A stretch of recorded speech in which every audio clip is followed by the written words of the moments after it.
A los 11 años mi primer trabajo fue vender maní en una latita. Había miseria tal vez material, pero nunca miseria mental. A que miráramos a ver si venía La banda la banda colorada. colorada y uno gritar agua, agua, los muchachos. Esa era la clave. Esa era la clave. Estando nosotros, muchachos de 12, 13, 14 años, sentados en nuestras butacas, tirar bomba lacrimógena dentro del curso. La DGI es percibida por el ciudadano como el cuco. El presidente me dice a mí que le exonere un impuesto a una gente, yo no puedo hacerlo, aunque me lo diga el presidente. Con eso aguacate a la cabeza, ¿en algún momento se vio, por ejemplo, en una posición como la que ocupa el día de hoy? Y 1 de la tarde tú tener que asar un guineo para comer lo que apareciera. Lo que apareciera.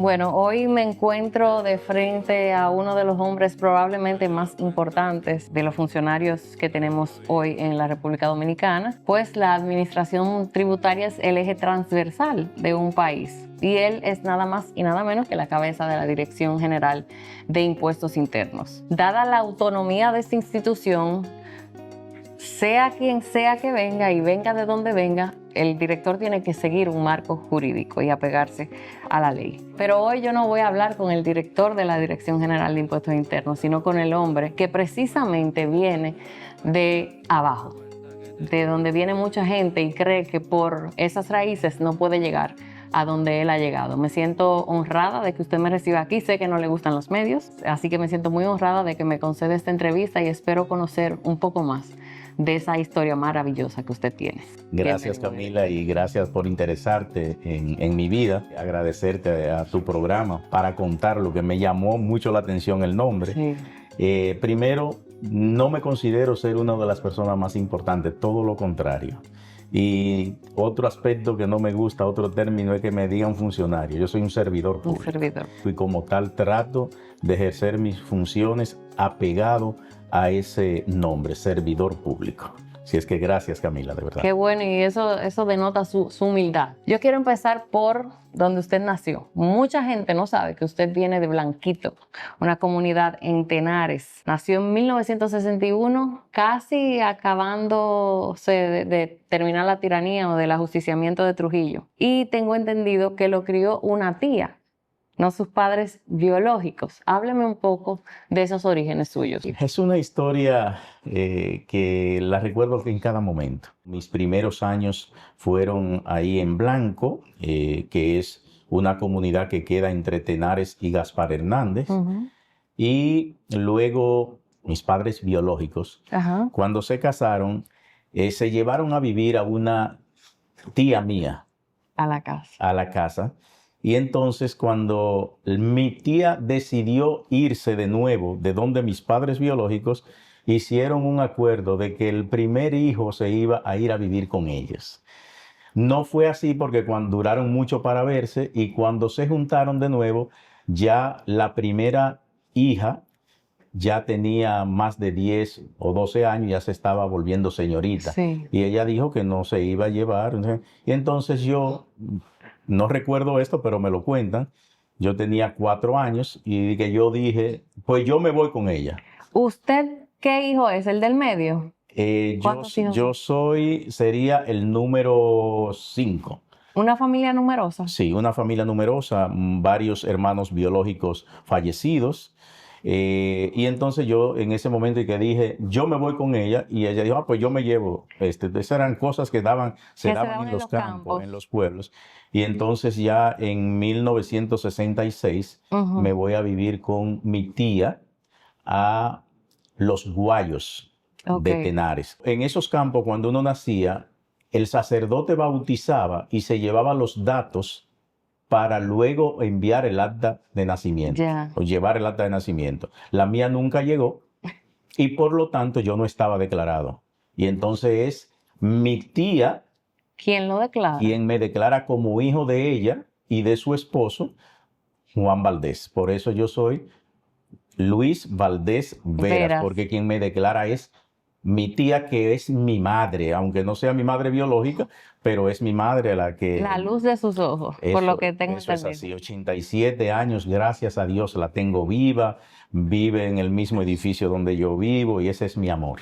Sus padres biológicos fallecieron, Sí, fallecieron ambos. pero nunca cortó contacto con ellos. Durante un tiempo sí, en mi adolescencia. ¿Por venir a la capital o por problemas familiares? Mira, eran otros tiempos. Hoy por hoy tú tomas un teléfono y tú tienes no solamente una llamada, sino una videollamada y ve la gente en cualquier parte del Sí. país. En esos tiempos tenía que ser por una emisora muy famosa que había aquí, que se ponía un servicio público para que la gente en los Sí, ¿cómo? pueblos supieran y uno comunicarse. Hasta para venir a la capital era planificado, era un servicio de transporte de una compañía de esos pueblos. Miren, tal día hay un viaje a la capital y entonces tú te anotabas y entonces bajo esta circunstancia uno pierde el contacto con estos Claro. familiares que viven en esos campos. Pero después que ya yo crecí y empecé mi vida productiva, sí, lo busqué y tengo muy bonita y gratos recuerdos de mis padres. ¿Y en su infancia de qué vivían ustedes, usted y su tía? Mi tía, que es mi madre, ¿verdad? Ajá. Sí, estaba casada, como te dije, con Juan Valdés. Él era agricultor. Ok. Mi madre en el campo también se dedicaba a labores agrícolas Ok. y, como es lógico, en aquellos tiempos, las esposas de llevarle la comida al conuco, de esto, Ujú. hasta que vinimos a la capital. ¿Recuerda que si pasó hambre en esa infancia? Desde luego, no, eso no se puede olvidar. Hay dos cosas que no se pueden ocultar, la opulencia y la miseria. Y claro que pasé hambre. 1 de la tarde, por ejemplo, tener que asar un guineo en una honalla. Una honalla es de tierra, encima de un fogón de madera. Y 1 de la tarde tú tener que asar un guineo para comer Lo que apareciera. lo que apareciera. Había miseria tal vez material, pero nunca miseria mental. Nunca, gracias a Dios. Mi madre, una mujer que apenas hizo un tercero de primaria, pero que siempre se preocupó porque yo me alfabetizara primero en esos campos y luego, aunque recorriendo 5 kilómetros diarios a pies, a veces le daban una bola a uno, una persona, pero siempre tiene que estudiar, tiene que estudiar, tiene que estudiar. O sea Se que ella fue uno de los impulsos en el ámbito académico suyo. No uno de los impulsos, mi Ese fue mayor el impulso. Mi Ese fue mayor su motor. impulso. ¿Cómo llegan a la capital y qué hace cuando llega aquí? ¿A qué edad? Llegamos a la capital yo con 10 años, en 1971. Mi madre había trabajado en una casa que ahora acabamos allá en Los Guayos de inaugurar un centro comunal que lleva el nombre de Familia Cartagena. Y una hija de esa familia vivía aquí en Santo Domingo, en la Sursa. Ok, En el barrio La Sursa. Y entonces venimos a la casa de esa señora, que para mí es otra tía. A los 11 años mi primer trabajo fue vender maní en una latita. El maní se vendía anteriormente, no como ahora que es en fundita, Maní sino tostado. maní tostado con candela debajo de la lata. Y yo salí a la calle a vender maní tostado. Eso fue mi primer trabajo. Pero aquí nunca en la abandonó capital. los estudios, se apuntó a la escuela aquí Nunca. de una vez. De inmediatamente. ¿Escuela pública? Escuela España. Escuela España, En era la buena la educación. Mira, era buena la educación, pero también eran momentos muy difíciles. Precisamente en el año en el que Luis llegó a la capital, en 1971, Balaguer, quien había regresado del exilio luego del ajusticiamiento de Trujillo y se había instalado en la presidencia desde 1966 a fuerza de fraudes electorales, designó al general Enrique Pérez y Pérez como jefe de la Policía Nacional. A los pocos días aparecería un grupo autodenominado Frente Democrático Anticomunista y Antiterrorista, bautizado por el pueblo como la Banda Colorá, que con el supuesto propósito de romper huelgas, también entrenaba el personal de los servicios de seguridad que se encargarían luego de perseguir, reprimir, torturar y desaparecer jóvenes revolucionarios, entre ellos Amin Abel Hasbún, Orlando Martínez, Amaury Germán Aristi, así como otros universitarios, miembros de clubes y pertenecientes al movimiento Los Palmeros. Eran momentos muy difíciles porque teníamos un régimen y era muy convulso la situación política del país. Y, por ejemplo, recuerdo una vez, yo tendría que tener 12 años de edad, y estábamos tomando clase en la escuela España y de buenas a primera abrieron la persiana que eran de aluminio de la escuela y por ahí, estando nosotros muchachos de 12, 13, 14 años sentados en nuestras butacas, tirar bomba lacrimógena dentro del curso. Esto era terrible y uno tener que salir para la casa una vez gracias a una señora que tenía un comedor llamado Comedor Sofía y me vio que yo iba con algunos niveles de sangre, la ropa desgarrada porque salimos por una malla ciclónica de la escuela Y España se cortó. y me corté. Y cuando ella me alcanzó a ver, ahí mismo venía el cepillo de la policía. Ella me agarró y me entró al aposento de ella para que los policías no me vieran. Porque aunque yo era un niño, pero No tenían que ver. uno no sabía cómo iban a reaccionar. Todo esto es en tanda nocturna, ya uno muchacho así, pero tanda nocturna. Y cuando llegué a mi casa, que mi madre me vio en sangre, en vez de coger ella a curarme, tuve que salir con ella para el Moscoso Cuello. Fue que se desmayó, porque le dio se una cosa. desmayó. Una sirimba.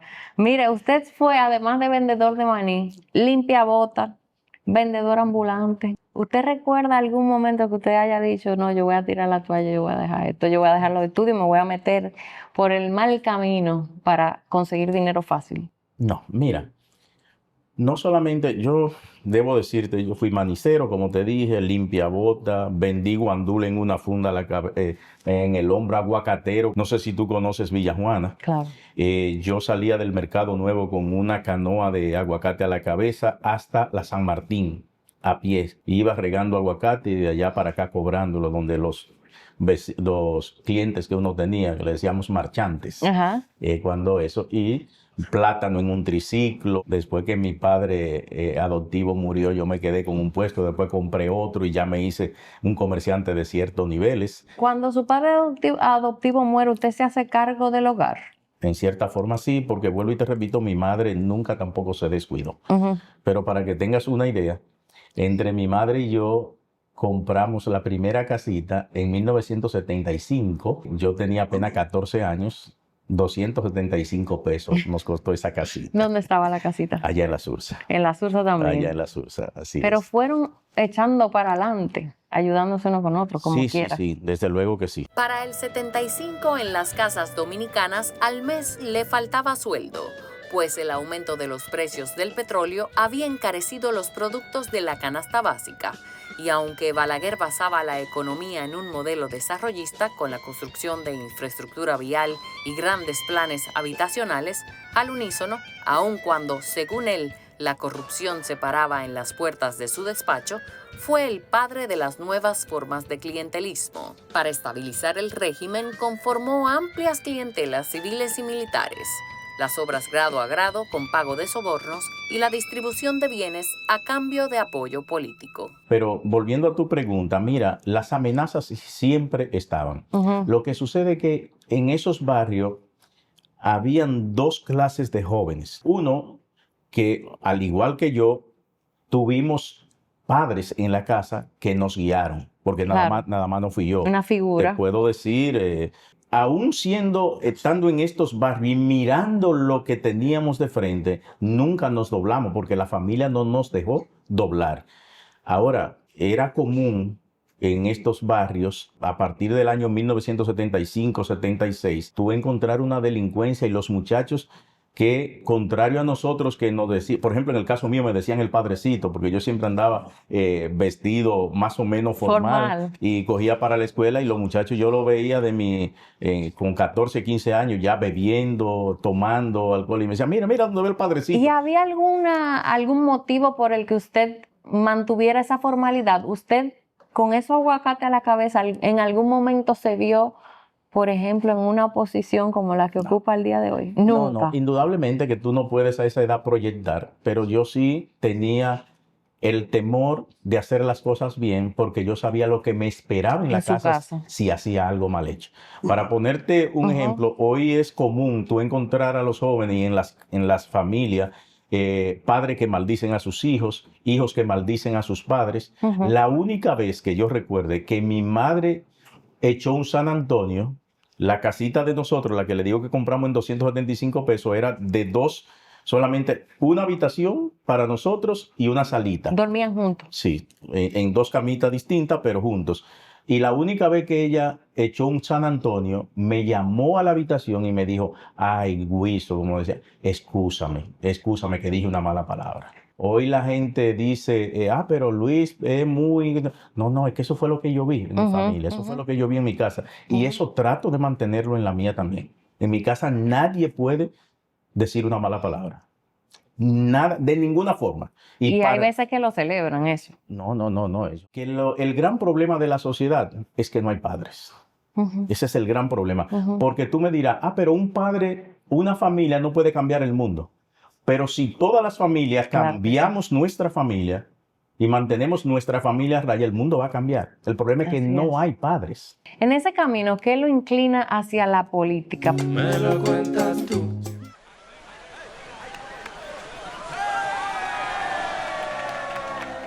Hemos dado tantos pasos, hemos hecho sueños realidad. En cada esquina de esta tierra vemos toda la felicidad. Siempre le damos para allá. Equipo que no se rinde, gente buena que da más. En Banreservas ponemos el corazón en el crecimiento de nuestra gente, comprometidos en todo momento y ocasión en ser el banco de todos los dominicanos. La mejor leche en polvo viene de Holanda. Pura leche entera, con más proteínas. Dura mucho más y rinde mucho más. Nueva leche en polvo Dana. Leche entera de Holanda. Alimenta lo mejor de ti. Trabajamos cada día, sabes que estamos ahí, conectándote al futuro. Por eso somos Altis, conectados contigo. Recorrer el camino. Siempre vas conmigo y yo contigo. Somos Altis. Somos una familia, somos país, porque nosotros somos Altis. Altis, conectados contigo. Para contarlo llega a ustedes gracias a... Me lo cuentas tú. En ese camino, ¿qué lo inclina hacia la política? Porque con apenas 16 años se inscribe en el Partido Revolucionario Dominicano en ese entonces. Bueno, como te dije, esos momentos de los 12 a los 16 años, de tú estar en una escuela, ver estas reacciones, el hecho de que en ese entonces los dirigentes del Partido Revolucionario Dominicano tenían que hacer reuniones en los callejones del barrio, porque si lo encontraban tenían que dar explicaciones y a nosotros nos ponían a que miráramos a ver si venía la banda colorada y uno gritar agua, agua, los muchachos. Esa era la clave. Esa era la clave. Balaguer aniquiló las distintas tendencias de la izquierda, muertos, presos y exiliados. República Dominicana perdió ese liderazgo que no pudo tampoco unir fuerzas ante las adversidades y acumuló divisiones que han plagado la política hasta el día de hoy. Difícil de obviar el fallo histórico de 1978 o el Frente Patriótico del 96, en el que Balaguer y su PRCC se amotinaron junto a Leonel Fernández en contra de la voluntad de un pueblo que ya en primera vuelta había elegido a su presidente, para que José Francisco Peña Gómez, negro de origen haitiano, no ganara las elecciones. Esto ligado a que desde muy temprano, quizá 13, 14 años, uno se inscribe en un club deportivo y cultural llamado Nuestro Esfuerzo, y entonces uno ahí empieza a ver poesía coreada, empieza a ver teatro, empieza a ver comedia. Me dediqué a escribir y a declamar, no solamente en la capital, sino en otras partes del país. Hacíamos actos en pueblo, y entonces todo esto te despierta esa pasión por lo social que te lleva a lo político. Recuerdo que cuando decidí inscribirme en el PRD con 16 años, Alfredo Pacheco, que era de Cristo Rey y yo de la Sursa, nos juntamos y ya él tenía 18 para 19, él no quiere que yo lo diga, pero él me lleva casi 3 años. Dijimos que íbamos a hacer vida política en un partido hasta los 65 años. Él me dice que que ya él no está de acuerdo con eso y que no lo va a cumplir, pero yo sí lo mantengo. ¿Usted lo mantiene? Sí, yo lo mantengo. Usted, incluso en ese club, fue profesor, fue maestro de adultos. Era el año 1979, si mal no recuerdo. Al 89, estuvo al 10 años. 10 años. Existía la Secretaría de Estado de Educación, Bellas Artes y Culto, SEBAC. Había una escuela dentro de los clubes que la legalizó Antonio Guzmán.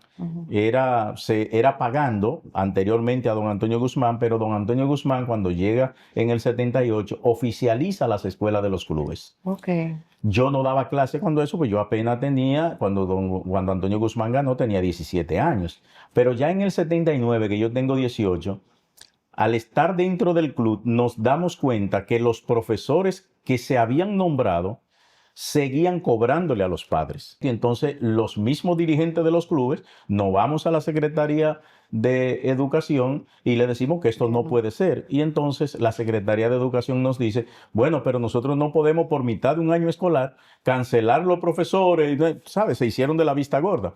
Ahora, ¿ustedes van a dar clases? Y nosotros le dijimos que sí, que nosotros dábamos clases.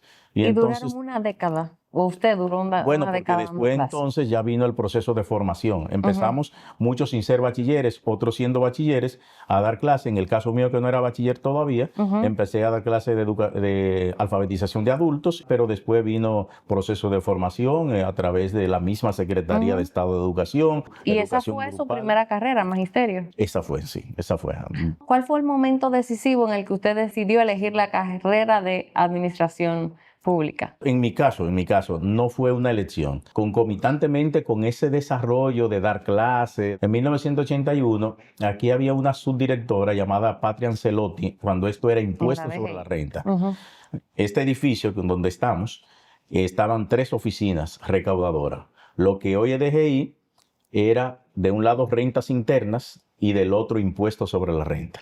Y aquí en el 7º piso y en el 6º estaba la Dirección General de Aduanas. Aunque la recaudación tributaria en República Dominicana se remonta a los tiempos de la colonia, pues la corona española aplicaba impuestos a la producción agrícola, el sistema formal inició en el 1935 con la creación del Departamento de Rentas Internas como un organismo dependiente de la Secretaría de Estado de Tesoro y Crédito Público, hoy Ministerio de Hacienda.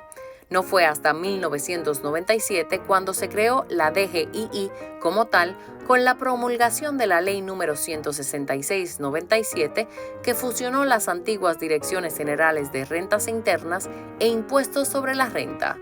Sin embargo, la DGII no logró su autonomía hasta junio del 2006 mediante la Ley 227-06, que le otorgó personalidad jurídica y autonomía funcional, presupuestaria, administrativa, técnica y patrimonio propio. Y entonces, a través de una amiga de mi madre, en 1981, me dan la oportunidad aquí y me nombran como mensajero interno de esta institución. Y yo empecé a ver lo que era impuesto sobre la renta. Tuve una persona que a los pocos tiempos de yo ser mensajero me dijo, mira muchachito, ¿tú quieres venir a trabajar conmigo? Un subdirector, Rafael Leonardo Solano. Le agradezco toda mi vida. Lo primero que hizo, al otro día de él hacerme el traslado para ir a trabajar con él, fue que me entregó un legajo de expedientes sucesorales, que yo no sabía lo que era eso, y me dijo, mira, ahí está es el libro, esa es la ley 2569, y ahí están todos esos expedientes. Yo quiero que tú leas esos expedientes y lea la ley y me diga si están bien para yo firmarlo. Yo venía... O sea, ¿qué responsabilidad le dio? ¿Qué responsabilidad? Yo me puse durante 3 días a leer la ley. Salíamos a la 1:30 y yo duraba hasta las 5 de la tarde leyendo la ley, leyendo los expedientes, y al final le dije a los 3 días, mire doctor, usted me excusa, pero yo no voy con nada. Y me dijo, ven acá. Entonces se puso a decirme, mira, En sucesiones y donaciones tú tienes que ver esto, quién es el de cuyo, quiénes son los descendientes, la valoración, si tiene una tasación privada, si está valor de mercado, esto. Y se puso a enseñarme.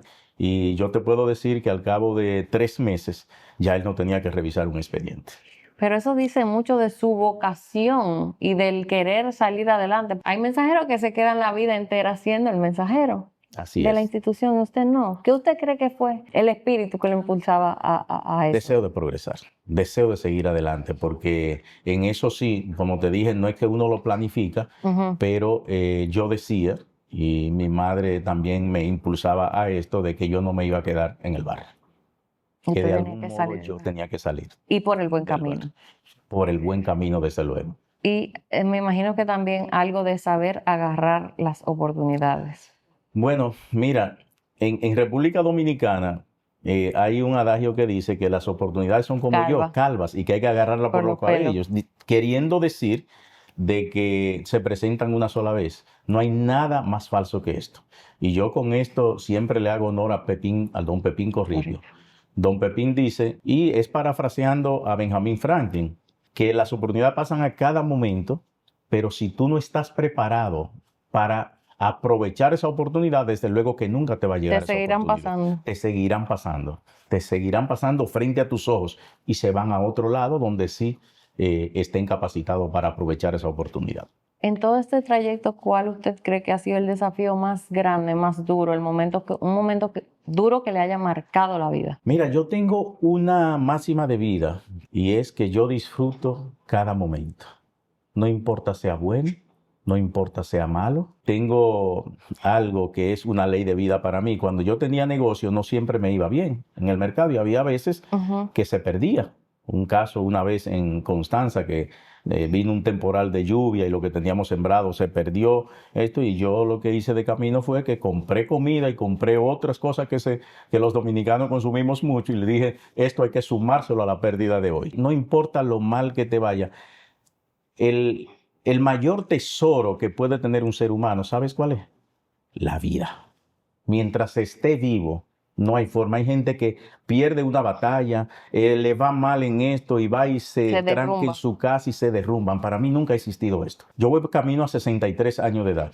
No me voy a caer ya, pero si me caigo yo vuelvo y me levanto. Y se levanta. No importa las adversidades. Y en lo personal, yo sé que tuvo un primer matrimonio, se separaron y sus hijos se fueron al extranjero. ¿Qué tan duro fue eso para usted en ese momento? Mira, no duro por ello irse, porque fue algo consensuado, más o menos. Cuando nosotros nos divorciamos, mi primer matrimonio, los niños se quedan conmigo. Ella se va a Estados Unidos y los niños se quedan conmigo. Yo gano mediante una sentencia la tutela de los muchachos. Yo peleé por mis muchachos y me quedé con ellos, y entonces mi madre me ayudó durante unos años a criarlos, pero yo aprendí a peinar, mis 2 hijas, las hembras, yo aprendí a peinar, yo sé hacer clineja, yo sé a vestirla, a todo. ¿Y cómo balancea usted este cargo que tiene de servidor público, como me dijo al principio, con la vida de padre? ¿Le dedica el tiempo necesario a sus hijos? ¿Entiende usted? A sus 7 hijos, que son 7. Mira, hago siempre un esfuerzo. Es difícil, no solamente en esta actividad ahora aquí en la DGI, sino parte de mi divorcio, de mi primer matrimonio, tuvo mucho que ver de la política. El político no tiene tiempo, no tiene hora, y uno vive fuera de su casa constantemente. Yo trabajé mucho con el doctor Peña Gómez, eran momentos muy difíciles, con Fello Suberví. El Partido Revolucionario Dominicano ganó las elecciones presidenciales de 1978 y 1982. En este último cuatrienio, su líder, Peña Gómez, fue elegido alcalde de Santo Domingo. Bajo sus directrices, junto a Rafael Gamundi Cordero, Luis Valdés sería una pieza clave en la formación de la llamada Región Central, hoy circunscripciones 2 y 3 del Distrito Nacional, donde fungió como director de finanzas y entre el 1994 y el 96 fue asistente de Fello Suberví en la alcaldía. De ahí asumió la vicepresidencia del PRD en la capital y posteriormente pasó a la comisión política del partido. Y entonces tú parabas más fuera de la casa y desde luego que tú vas descuidando, pero nosotros estando, por ejemplo, ya después que uno adquiere ciertos niveles políticos, estando, por ejemplo, en España, en Madrid, en seminarios políticos y esto, tú sabes que hay una diferencia de horario de 6 horas. Yo a las 9 de la noche, mis hijos se acostaban aquí. A esa hora, yo me levantaba, yo ponía un despertador para llamarlo y darle las buenas noches. No sé cómo los hijos lo vean, pero el padre nunca quizá pueda, y en esa vorágine en la que uno se crió, darle lo que uno quisiera a sus hijos, por lo menos a los primeros. Eso tienen que decirlo ellos. No sé si lo he logrado, pero he tratado de ser lo más responsable posible, hasta donde he podido. Si no le reclaman... No, gracias a Dios, mis hijos, todo lo contrario, me dicen, le agradecen. ¿Sabe lo que me dicen mis hijos? ¿Qué le dicen? Que es algo que no se ve en estos tiempos. Me dice, papi, tú te has matado para darnos educación. Lo que tú has logrado conseguir, cuando salgas de ahí, sal, disfrútalo, viaja y no nos dejes nada, que demasiado tú nos has dado. Wow. ¿Alguno va a seguir el camino, lo ve que va a seguir el camino político? Bueno, hay uno que quiere eso. Yo no quisiera, de verdad, después de 46 años, casi 47 en este ejercicio político, yo no quisiera que ninguno de mis hijos sean políticos, pero desgraciadamente... Por los sacrificios. Por los sacrificios, son demasiado. Aunque la gente entiende que la miel del poder, después que uno está ahí, no sale por eso. Bueno, mira, yo no sé a cuáles mieles se refieren. Desde luego, si tú me dices ahora... Luis Valdés de ahora y Luis Valdés del inicio de esos años, pues el Luis Valdés de ahora, desde luego, no lo cambio. Ahora, como hay gente que estando en una posición quieren seguir y perpetuarse en la administración pública, ese no soy yo. O sea, que usted está pensando en el retiro. Oh, pero desde luego que sí. Y se lo dije al presidente en algún momento. Presidente, óigame, no se reelija, vámonos. No se reelija, vámonos. ¿Qué le dijo él? Esa conversación ahora, es privada. Se dice que lo que uno habla con el presidente no se puede decir hacia afuera, pero si es por mí, si fuese por mí, ya yo el 16 de agosto, recién pasado, yo entrego esto, porque los seres humanos tenemos que entender que esto no es de nosotros, esto no es de la familia, no es una empresa familiar. Y que uno brinda sus servicios, pero usted no es indispensable. Entonces yo... pienso cada día en el momento en que me voy de la DGI. Cada día. Y lo que va a dejar aquí.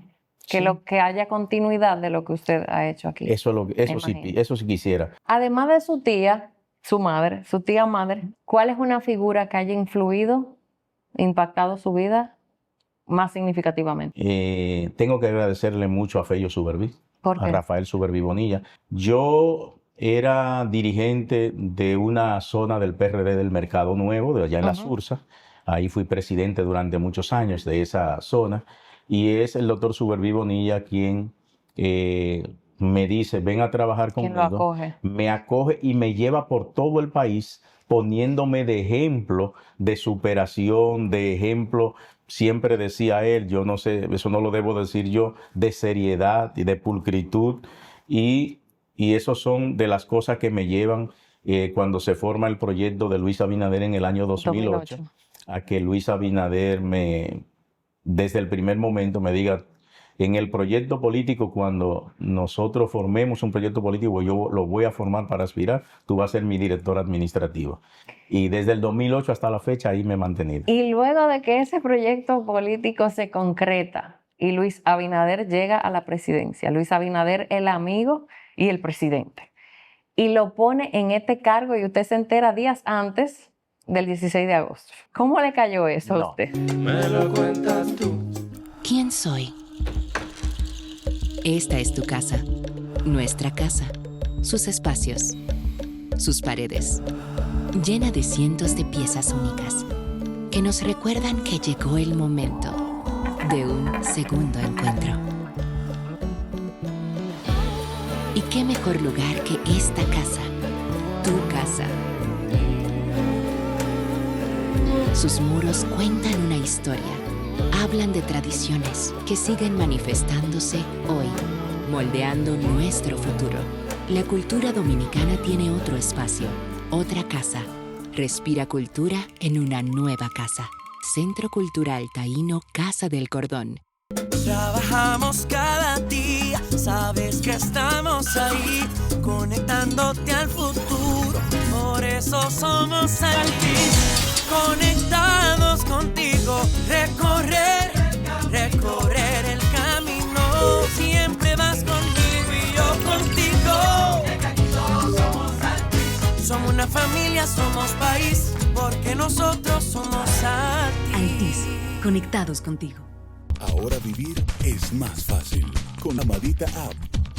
Infórmate todo acerca de las analíticas. Autoriza tu seguro.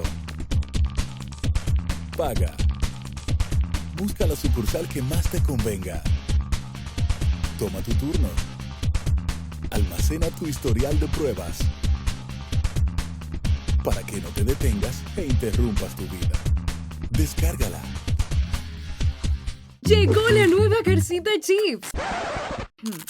Llegó la nueva Garcita Chips. Crujientes chips de arroz en 4. La nueva Garcita Chips, crujientes chips de arroz en 4 sabores, hecha con ingredientes naturales, arroz integral y libres de gluten. Ahora sí, disfruta del snack que no podrás parar de comer. Garcita Chips, adictivamente saludables. You'll have my smile to guide you on. You will never be alone. With my smile to guide you on. Mamá. Una sonrisa es todo lo que necesitamos para sentirnos seguros, humanos seguros, como tú. Para contarlo llega a ustedes gracias a... Me lo cuentas tú. ¿Cómo le cayó eso a No. usted? Digamos, las elecciones, tú sabes que fueron el 5 de julio, no en mayo, por la pandemia y que se habían suspendido las elecciones municipales y hubo que llevar las elecciones 45 días más adelante. El día 7 de julio, si mal no recuerdo, estamos en el apartamento de Doña Zula, la madre de Luis Abinader, del presidente, y estábamos ahí, Roberto Fulcar, Deligne Ascensión, Mercedes Pichardo, Eily Beltrán, el presidente, el hoy presidente y yo. No, ya yo no estaba en ese momento. Y entonces ahí él me dice lo siguiente. Luis, mira, yo no te había dicho nada a ti, pero a otras personas sí le había comentado. La posición natural tuya es la del Ministerio Administrativo de la Presidencia, pero tú me has dicho 1000 veces que tú no quieres esa posición. Digo, no, yo no quiero ir para el Palacio. O sea, mira, tú te mereces ser ministro de lo que sea, por lo que tú y otros han hecho para que yo ganase estas elecciones. Pero tú no vas a ser ministro. Tú te vas a ir a una de las 5 instituciones más importantes del país. Yo quiero que tú te vayas a la Dirección General de Impuestos Internos. Yo me imagino que cuando él ganó la presidencia, para él ese fue el mayor, como el clímax de su vida. Eso fue esto para mí, porque el hecho de yo poder decir que habiendo sido mensajero, llegué a director, era como si hubiese ganado la presidencia. Pero a la hora de la toma de decisiones, habiendo pasado usted por las experiencias personales y laborales que ha pasado como vendedor informal, en un principio como contribuyente, que todavía ¿es una ventaja o un inconveniente a la hora de tomar decisiones que sobre todo afecten al pueblo? Mira, una ventaja. Es una ventaja porque cuando, por ejemplo, cuando hay sectores aquí que vienen, por ejemplo, los comerciantes, pero yo tuve colmados. Exacto, usted sabe. O sea, yo tuve colmado, yo sé lo que se pasa. Los márgenes, pero no solamente lo que se pasa, sino yo sé los márgenes que me deja un colmado. La hoja de vida, la experiencia de vida es más que cualquier universidad. Claro. En la universidad tú adquieres teoría, pero cuando tú has tenido una vida tan accidentada de ser vendedor ambulante, después ser vendedor mayorista, tener colmado, centro de belleza, perfumerías, tú hacerlo todo, pues tú tienes la experiencia de vida y desde luego que esto te sirve a la hora de tomar decisiones. Hay un dicho que dice que el diablo no sabe por diablo, sino por viejo. Así es. ¿Qué tan elástico puede ser un director en cuanto a la ley? Hay un código tributario y hay unos parámetros de los que usted no se puede salir, pero si hay una persona que usted ve que es una persona que está cumpliendo con sus obligaciones tributarias, un día viene aquí y le pide una extensión, un favor, una ayuda, ¿qué tan elástico puede ser usted? Mira, ese es un tema que uno lo vive aquí a diario, porque el Código Tributario le da al director alguna facultad para un tema de recargos. Okay. Pero aquí tú recibes todos los días personas que porque estoy enfermo, que porque tengo esta situación, que la empresa o el negocio lo he tenido que cerrar y yo quiero una exención. Y eso es como una grabación que uno tiene de decirle, mire, el director no tiene facultad para exonerar. Solamente el Congreso Nacional en el ordenamiento jurídico nuestro tiene facultad para exonerar impuestos. Es más, el presidente me dice a mí que le exonere un impuesto a una gente y yo no puedo hacerlo, aunque me lo diga el presidente. No puedo hacerlo porque él no tiene facultad para esto tampoco. Solamente el Congreso puede hacer esto. Y esto es algo que uno vive todos los días. Y con un agravante, que esto es lo que más me indigna a mí, que es el ITEVIS y las retenciones. Porque hay contribuyentes, y dijimos que no íbamos a hablar de la institución, pero cobran el ITEVIS, cobran las retenciones de los empleados, se la deducen a los empleados y no se la pagan a la DGI y se quedan con ella. Entonces, este dinero, yo le digo a los contribuyentes, ese dinero no es suyo. Ese dinero es del Estado, del país, y con eso es que el país se sostiene. Entonces, de verdad que me indigna cuando un comerciante viene y me dice que necesita una facilidad y yo veo que la base del impuesto es el ITEVIS y las retenciones. ¿Por qué se quedó con ese dinero que no es de él? Hay economistas que dicen que el problema tributario de República Dominicana se resuelve si a los morosos se les cobra toda la deuda. Bueno, ¿es así? Yo no diría que tanto así, pero indudablemente que tenemos que ser un poquito más fuertes. ¿Se ha sido laxo? Sí, tenemos que ser un poquito más fuertes. Bueno, no voy a entrar en cosas de reforma fiscal. Luego de varios años de arduo trabajo, hoy le presentamos la propuesta de modernización fiscal que hemos preparado con el objetivo de garantizar servicios públicos de calidad y lograr una República Dominicana desarrollada y con mayor equidad. Esta reforma no es en contra de ningún sector, es a favor del país. Miren, los dominicanos da brega para ponernos de acuerdo. Pero cuando nosotros nos ponemos de acuerdo son feroces. El pueblo está así, el pueblo está así. El problema de esto es que el sacrificio no lo quieren hacer los políticos. Ellos quieren que nosotros, o ustedes, le ha tocado una bola de fuego, porque ustedes no se van el 28, el presidente sí. Entonces tienen que pensar lo que van a hacer, porque ustedes que van a cargar con este muerto arriba. Si ustedes quieren más impuestos, lo que primero queremos ver nosotros es qué va a hacer el gobierno para bajar el gasto. Yo llegué aquí, tengo pila de sed, pero yo no tengo agua, ellos tienen agua. No olvidemos la máxima del pueblo dominicano, de que el mal comido no piensa. ¿Ustedes quieren que este país se mantenga en paz? Porque lo que está cerniéndose allá afuera no es fácil. Y se lo advierto, no se equivoquen. Nosotros hemos aguantado aquí que nos digan barriga verde, que nos digan esto, que nos digan lo otro, y ustedes no han visto a ninguno de nosotros protestando. Te voy a solicitar con mucho amor y mucho cariño que vamos a respetar, no a nosotros, no nos respeta a nosotros, pero respeta a tus compañeros. Nosotros lo que vemos es que no hay ningún tipo de empatía ni de solidaridad con el pueblo. Yo lo que le puedo decir, yo no soy Nostradamus, pero entiendo que si esto pasa así, va a haber problema en la calle, porque cuando la gente vea que hay problemas para comer, para sobrevivir, para vivir, se van a desgraciar políticamente. Como presidente siempre he sido fiel al principio de que en una democracia se puede conseguir todo con el pueblo, pero nada contra el pueblo. Estoy procediendo entonces a solicitar el retiro inmediato del proyecto de ley de modernización fiscal de la agenda del Congreso Nacional. El proyecto de ley de modernización fiscal con el que el Ministerio de Hacienda pretendía recaudar más de 122.000 millones de pesos no pudo con el pueblo y no fue en 2024 ni irá en este año.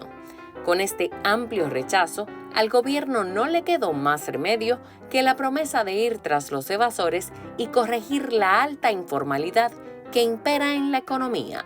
En la historia reciente se cuentan al menos 3 grandes reformas fiscales, aunque con modificaciones parciales en el interín.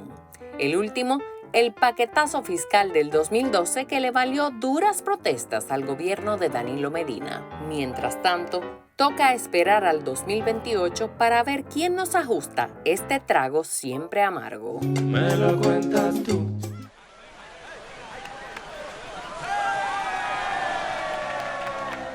Hemos dado tantos pasos, hemos hecho sueños realidad. En cada esquina de esta tierra vemos toda la felicidad. Oh, oh, oh. Siempre le damos para allá. Equipo que no se rinde, gente buena que da más. En Banreservas ponemos el corazón en el crecimiento de nuestra gente, comprometidos en todo momento y ocasión en ser el banco de todos los dominicanos. Ahora vivir es más fácil con la Amadita App. Infórmate todo acerca de las analíticas. Autoriza tu seguro. Paga. Busca la sucursal que más te convenga. Toma tu turno. Almacena tu historial de pruebas para que no te detengas e interrumpas tu vida. Descárgala. Desde el corazón de nuestras aduanas, el comercio fluye gracias a la entrega de miles de dominicanos que trabajan arduamente para abrir las puertas a una nueva era de oportunidades. Oportunidades de crecimiento que se viven en cada rincón del país.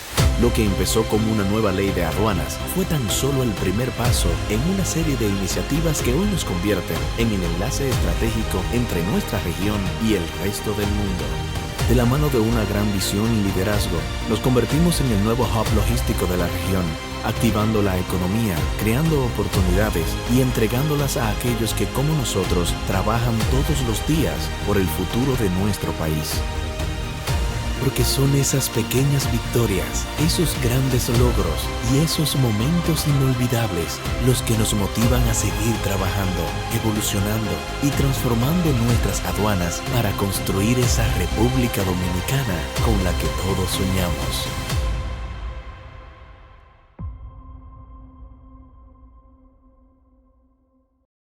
Para contarlo llega a ustedes gracias a... ¿Quién soy? Esta es tu casa, nuestra casa, sus espacios, sus paredes, llena de cientos de piezas únicas que nos recuerdan que llegó el momento de un segundo encuentro. ¿Y qué mejor lugar que esta casa, tu casa? Sus muros cuentan una historia. Hablan de tradiciones que siguen manifestándose hoy, moldeando nuestro futuro. La cultura dominicana tiene otro espacio, otra casa. Respira cultura en una nueva casa. Centro Cultural Taíno Casa del Cordón. Me lo cuentas tú. ¿Cuáles son sus aspiraciones a largo plazo, tanto a nivel profesional como personal? ¿Hay algún proyecto político o no? ¿Se va a retirar? Dios me libre, si ya no lo hice en mi juventud, ya que voy a cumplir 63 años, mucho menos. Nunca me han interesado las posiciones selectivas en lo personal. Okay. Incluso siendo presidente de la circunscripción 3 del Distrito Nacional del PRD, me propusieron una candidatura a diputado y le dije que no. Los primeros que no van a votar por mí son ustedes. Me dicen, pero somos nosotros que lo estamos proponiendo. No. ¿Usted sabe por qué? Pues yo tengo una concepción muy distinta de lo que deberían ser los cargos. Mire que estoy dentro del monstruo, de lo que deberían ser los cargos selectivos. Esa vez, estamos hablando de los años 90, le dije, lo primero que no van a votar por mí son ustedes, porque aquí van a venir precandidatos a diputados y le van a prometer que le van a hacer calle, que le van a construir casa, que le van a hacer esto. Y yo no le voy a prometer nada de eso porque un diputado no tiene fuerza para eso. Yo no ¿Por qué puedo un diputado no tiene fuerza para eso? ¿Porque no maneja presupuesto? ¿Por qué? No maneja presupuesto. Mire, un diputado que no tenga un gobierno detrás Que lo secunde. que lo secunde, no es mucho lo que puede hacer. Digo, en ese tema, en esos términos de lo que se ha convertido los Claro, cargos selectivos de claro, este claro, país, claro. porque sí puede hacer las tres funciones que tiene, de Claro. legislar, fiscalizar Y la tener- política pública, claro. Claro, y las políticas Claro. públicas. La DGI es percibida por el ciudadano como el cuco. ¿Usted lo sabe? Sí. Eso no es un secreto. ¿Qué usted está haciendo o quisiera hacer para cambiar esa percepción en el ciudadano, en el contribuyente? Tú sabes que antes de contestarte esto, yo a veces me sorprendo que veo algunos sondeos de algunos medios, alguna gente que no sé por qué, pero me incluyen mi nombre ahí. Y a veces veo que yo quedo en el número 20, en el número 18 y digo, ¡oh! Y figuro. Usted el cuco. Porque el director de la DGI no debería figurar más que en el número 400, ¿verdad? Claro. Por la función. A nadie le gusta pagar. Benjamin Franklin, y lo menciono mucho a Benjamin, Ajá. decía que de lo único que nadie se puede escapar es de la muerte y de los impuestos. Así mismo. Y entonces establecimos, cuando llegamos aquí en el año 2020, dentro del plan estratégico institucional, el primer eje fue acercar la administración tributaria al contribuyente. Y hemos dado pasos firmes en esto. No sé si lo hemos logrado, pero de acuerdo a lo que me dicen los empresarios, lo vamos logrando poco a poco. Ahora, hay algunos contribuyentes que toman este acercamiento como debilidad de la administración tributaria, y no es así. Tenemos un programa de De televisión. escuela de la educación. La DGI tiene un programa DGI 360 que se transmite en varios Me lo canales tiro por YouTube. de cable, en YouTube. Ujú. Y entonces ahí tratamos de cada semana llevar algún tema relacionado con la administración tributaria. Ujú.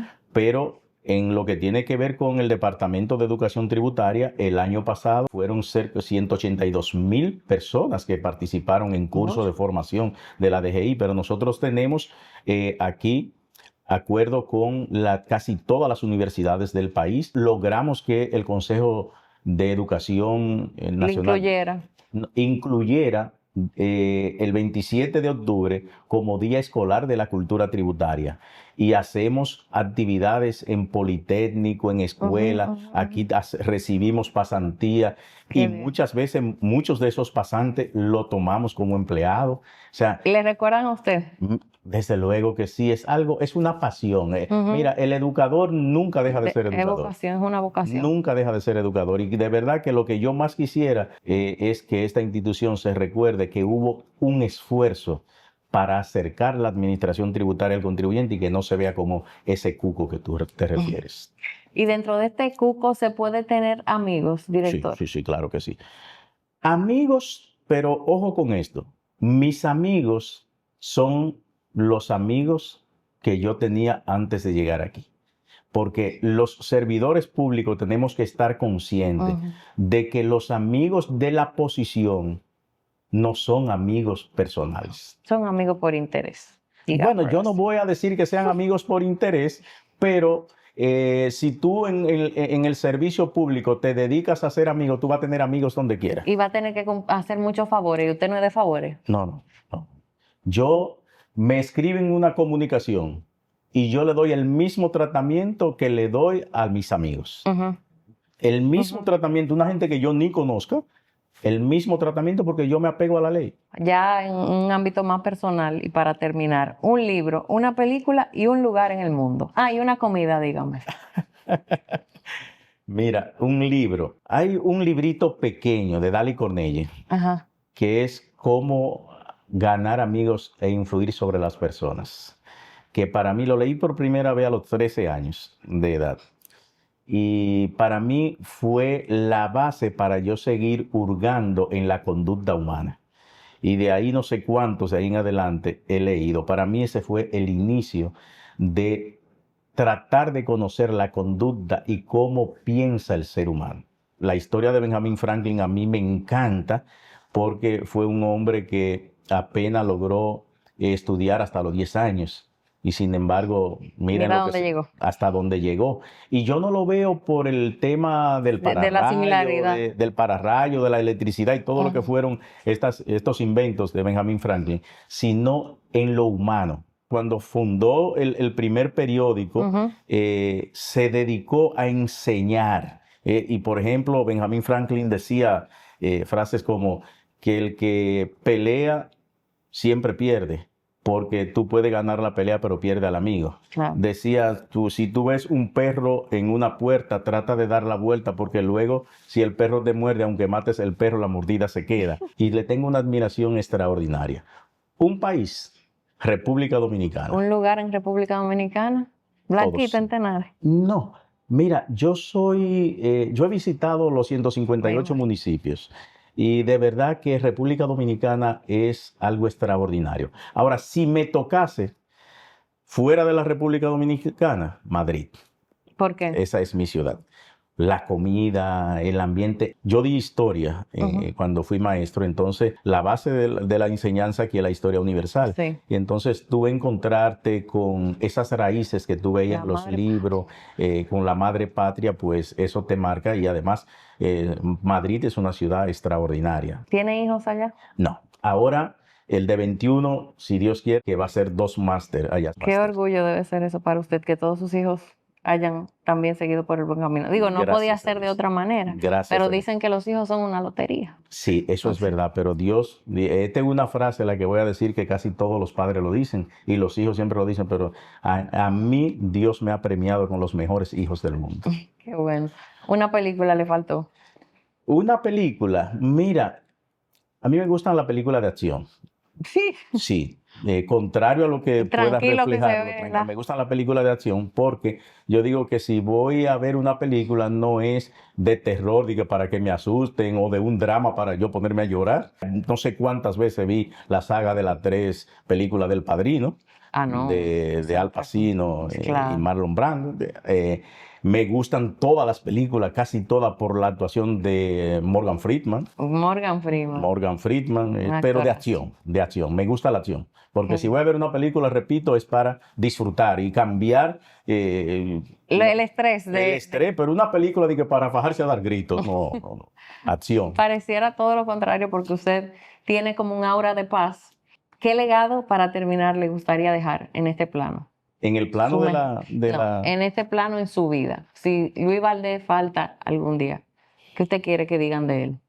Mira, yo te voy a decir, hay una persona importante en la familia de mi esposa que siempre me dice, mire, usted tiene un compromiso, si yo me muero, que me cremen. Y yo le digo siempre, mire, usted sabe lo que se va a hacer, lo que sus hijas quieran que se haga, porque usted va a estar muerta. Entonces yo soy muy realista. Después que tú te mueres, tú no le puedes dejar problema a la familia, ni esto. Ahora, yo sí quisiera que mi próxima generación y mis hijos traten de enseñarle a sus hijos, a mis nietos, de que en la vida no hay nada fácil, de que en la vida hay que luchar por las cosas y que nada es imposible. La imposibilidad se la traza usted en su mente.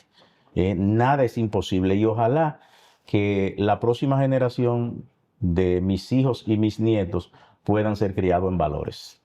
¿Cuál es el mejor consejo que le hayan dado a usted y que usted pueda dar a cualquier persona que nos esté viendo? Que no se limiten, señores. Todo es posible. Mira, aquí yo he tenido muchas satisfacciones. Aquí hubo personas, después que yo estoy en esta posición, que fueron mis jefes anteriormente, cuando yo duré los 10 años que duré anteriormente en la institución.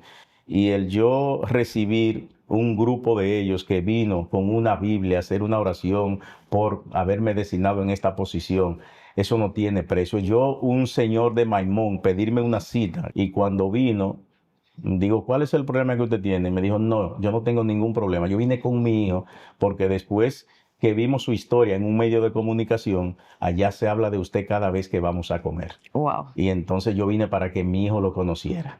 Entonces, qué regalo.